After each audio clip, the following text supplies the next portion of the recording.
Join me as I take a stroll down memory lane. My story begins in 1927 when my father, Roland Evans, and one of his brothers came down from Wolverhampton for a holiday in Torquay. They stayed with an older brother and his wife who lived at 39 Hartop Road. At the same time, my mother Doris and one of her sisters were also down here on holiday from London, and they were lodging in Forest Road, Plainmoor. They all met on Torquay seafront and had a holiday romance. My parents came down here to live in lodgings in 1928, and Dad found work as a fitter and turner at the Devon General, and my mother worked at the Torquay Labour Exchange in Albert Road. Eventually, the two brothers married the two sisters. The house next door to my aunt and uncle, 41 Hartop Road, came up for rent, so Mum and Dad became the new tenants, and they married in St Marychurch Church in 1937. I was born in our house in 1939 and was christened in St Marychurch Church and went to the Sunday school a few times. I was 3.5 when the Germans flew over our house and bombed the church and Hartop Road School. All our windows were blown in with the blast. The plane eventually crashed in Timoth Road and demolished houses and cottages. I was outside skipping that Sunday afternoon and hadn't gone to Sunday school. We were all so lucky to be alive. My father, Roland Evans, was in the Home Guard, formed in 1940 and was based at the bus depot in Newton Road. He did rifle practice on Walls Hill and saw the 3 German aircraft sweep low over the cliffs, one of which dropped the bomb which cut through the centre of the Palace Hotel. During the war, Mum and Dad entertained some of the American soldiers, affectionately known as Yanks, at our house. They came for my mother's corned beef sandwiches and drinks and sing songs around the piano, with Dad playing and singing the old songs. Dad used to take them golfing at Pettitor, and these pictures are at the golf course in May 1944. Next door to us was Stocker's shop, which has now been converted into flats. Don Stocker was always extra kind to us during the times of rationing. Christmas time was hectic around the back of the shop. I used to watch the chickens and geese being plucked, and there were always feathers everywhere. I once took a bagful home, and my mum stuffed the new bedding that she'd made for my doll's pram with them. Mum's younger sister and her baby boy were evacuated from the London bombing.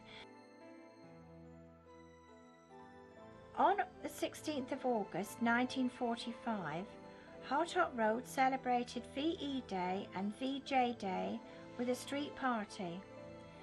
The piano was wheeled out onto the pavement from Stocker's shop next door to us, and my dad played for the singing and dancing. We had a fancy dress parade, and I won first prize in my age group as Rule Britannia. When I was 5, I was taken to West Hill School. On winter days, it was lovely to come home to a lovely coal fire and sit with a huge slice of bread on the toasting fork, and Mum brought in the beef dripping in a basin to spread on thickly. My baby brother was born in 1945 and was called Victor. When I was 8, I went to piano lessons in Dower Road after school and used to walk home alone in the dark about 5 o'clock in the winter. It was always creepy going down Bearwell Road past the old haunted tumble-down farmhouse. The Moose Hall stands there today. I went up Bearwell Road and around the back of the church to Park Road and home. This photo was taken at West Hill School about 1947. I'm in the back row, second from the left, and Mary Popham, who was then Mary Bowden, is just in front of me in the brownie uniform. One of my teachers, Mrs. Corbett, formed the Torquay Children's Choir. Here we are at a 1950 festival in Bristol. We also made a recording for BBC Children's Hour. Our first concert was at Babbicombe Concert Hall. I played the Skater's Waltz on the piano, and Maureen Frierson, who became my sister-in-law, sang Bless This House. Mike Sangster, who became a professional tennis player, was mentioned in our 1953 programme. Because all my parents' brothers and sisters lived in London and Wolverhampton, we had a constant stream of summer visitors to stay for holidays in our little house. I used to be taken for walks before breakfast with aunts, uncles and cousins up Easterfield Lane and all around Pettitor and Oddicombe and Babbicombe. And Mum would have a huge cooked breakfast for our return, and then we'd all go down to the beach for the afternoon. Summers always seemed idyllic. Some Sunday afternoons, Mum and Dad would walk my brother and I to the dairy farm in 4 Street, Barton. We went to fetch clotted cream for tea, and we had to take our own bowl to put it in, and always greaseproof oak paper over the top to carry it home. In the springtime, we used to pick primroses. Mum would put them in a shoebox, sprinkle them with water, and send them off to my Gran in London. Gran always loved their fragrance and was always thrilled to have a bit of Devon in her flat. When Gran came to visit us, she loved to walk with me over the downs and would say, "Breathe deep, my girl, and fill up your lungs with the lovely sea air." She really loved our wonderful clean Devon fresh air. Bob Kello's was where we had all our clothes with the Provident checks, paid for so much a week. Don Atkins mended all our shoes around the corner from Pettitor Road. I used to go shopping in St Marychurch for my mum every Saturday morning with about 3 shopping bags in my little brother's empty pushchair to push it all home in. I'd get bread from Callard's, fruit and veg from Cathy Clo's parents' shop. On very special occasions, I was allowed to go into Stella Hawkins' sweet shop, run by her parents. Hello, Stella. Hello. Do you remember me from Hot Yes, Road? yes. Lovely to see you after all these years. And how are you, Stella, Very these well. days? You keeping well? Not too bad now. Oh, that's good. Well, you don't seem to have changed very much. I have sometimes. Have you got any chewy humbugs? Do you have any with the soft Yes, sedges? I have actually.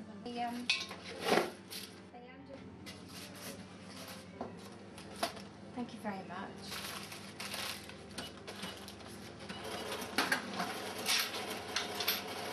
Lovely to see you, Stella.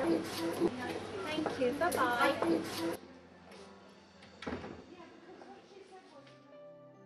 My friend Maureen's parents had come down from Stoke-on-Trent to open up Frierson's fireplace shop next door to the fish shop in 4 Street, St Marychurch. At times, when the double-decker buses had to pass each other, Friersons had their blind knocked down from over their shop front. It was always such a tight squeeze.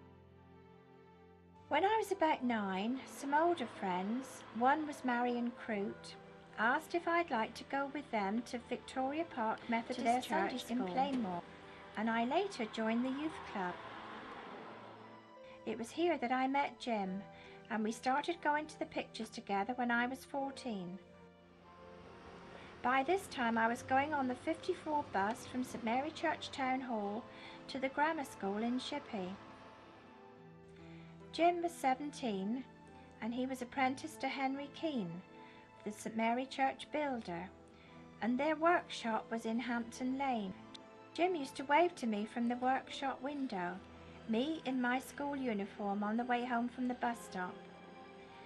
We married when I was 19 in the church where we first met.